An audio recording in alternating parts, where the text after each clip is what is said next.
Good morning, Mr. Beale. You tell me you're a madman. Only dizzle to relief. How are you now? As mad as a hatter. Who is it? I'm going to take you into our conference room. Seems more seemly a setting from what I have to say to you. I started as a salesman, Mr. Beale. I sold sewing machines and automobile parts, hairbrushes, and electronic equipment. They say I can sell anything. I'd like to try to sell something to you. Valhalla, Mr. Beale. Please sit down.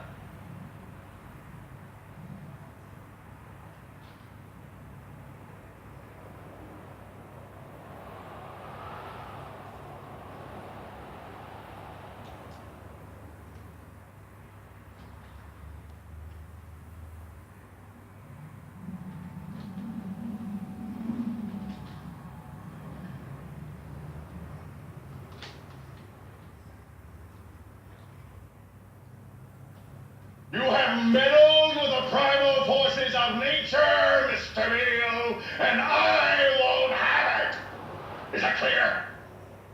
You think you merely stopped a business deal? That is not the case. The Arabs have taken billions of dollars out of this country, and now they must put it back. It is ebb and flow, tidal gravity. It is ecological balance. You are an old man who thinks in terms of nations and peoples. There are no nations. There are no peoples. There are no Russians. There are no Arabs. There are no third worlds. There is no West. There is only one holistic system of systems. One vast and immane, interwoven, interacting, multivariate, multinational dominion of dollars. Petrodollars, electrodollars, multi-dollars, Reichmarks, rims, rubles, pounds, and shekels. It is the international system of currency which determines the totality of life on this planet. That is the natural order of things today. That is the atomic and subatomic and galactic structure of things today. And you have meddled with the primal forces of nature.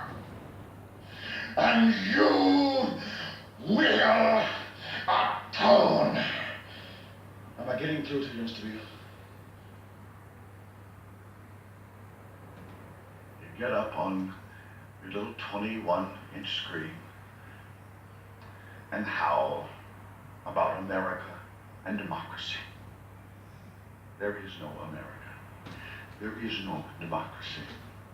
There is only IBM and ITT and AT&T and DuPont, Dow, Union Carbide, and Exxon.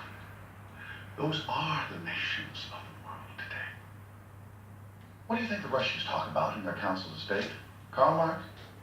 They get out their linear programming charts, statistical decision theories, minimax solutions, and compute the price-cost probabilities of their transactions and investments, just like we do. We no longer live in a world of nations and ideologies, Mr. Beale. The world is a college of corporations, inexorably determined by the immutable bylaws of business.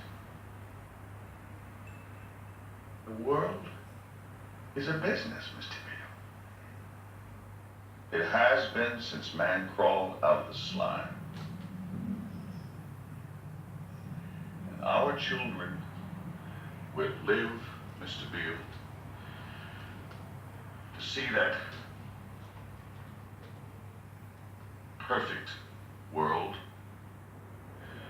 in which there's no war or famine, oppression or brutality. One vast and ecumenical holy good, for whom all men will work to serve a common good, in which all men will hold a share of stock, all necessities provided, all anxieties tranquilized, all boredom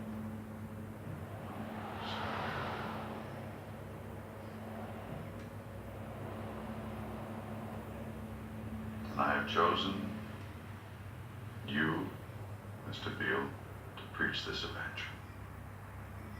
Why me? Because you're on television, dummy. 60 million people watch you every night of the week, Monday through Friday. I have seen the face of God. You just might be right, Mr. Beale.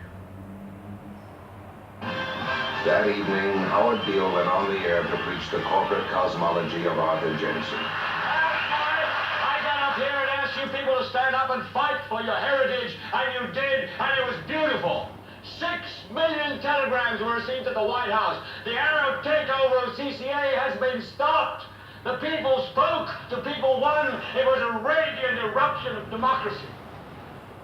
But I think that was it, fellas. That sort of thing is not likely to happen again. Because at the bottom of all our terrified souls, we know that democracy is a dying giant, a sick, dying, decaying political concept writhing in its final pain. I don't mean that the United States is finished as a world power. The United States is the richest, the most powerful, the most advanced country in the world, light years ahead of any other country. And I don't mean the communists are going to take over the world, because the communists are deader than we are. What is finished the idea that this great country is dedicated to the freedom and flourishing of every individual in it. It's the individual that's finished. It's the single solitary human being that's finished. It's every single one of you out there that's finished. Because this is no longer a nation of independent individuals. It's a nation of some 200-odd million transistorized, deodorized, whiter than white, steel-belted bodies, totally unnecessary as human beings, and as replaceable as piston rods.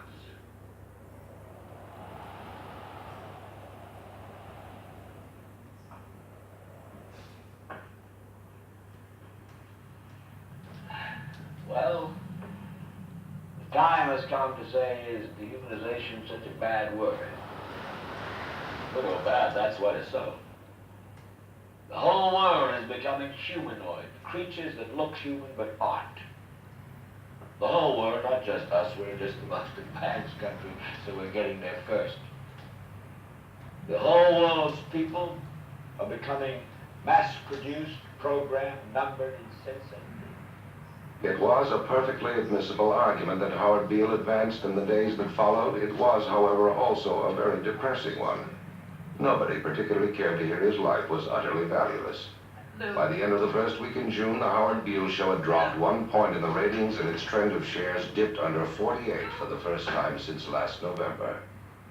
You're his goddamn agent, Lou. I'm counting on you to talk some sense into the lunatic. Nobody wants to hear about dying democracy and dehumanization. Sorry I'm late. Look, we're starting to get rumbles from the agencies. Another couple of weeks of this and the sponsors will be bailing out. This is a breach of contract, Lou.